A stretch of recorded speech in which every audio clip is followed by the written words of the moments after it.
hello,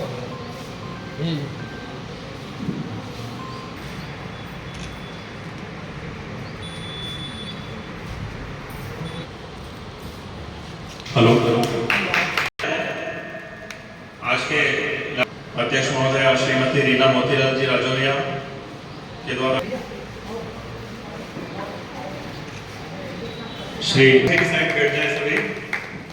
Shri Sanjay Soni, Bhajpa नगर अध्यक्ष श्री संतोष गुप्ता जी, नगर परिषद अध्यक्ष श्रीमती रीना मोतीलाल राजौरिया जी, पार्षदगण श्री पार्षद महोदय, श्री युवा मोर्चा अध्यक्ष श्री लखन रावल जी, श्री राकेश गौड़ जी एवं हमारे केस कार्यक्रम है पार्षद प्रतिनिधि श्री हिमांशु राठौर जी,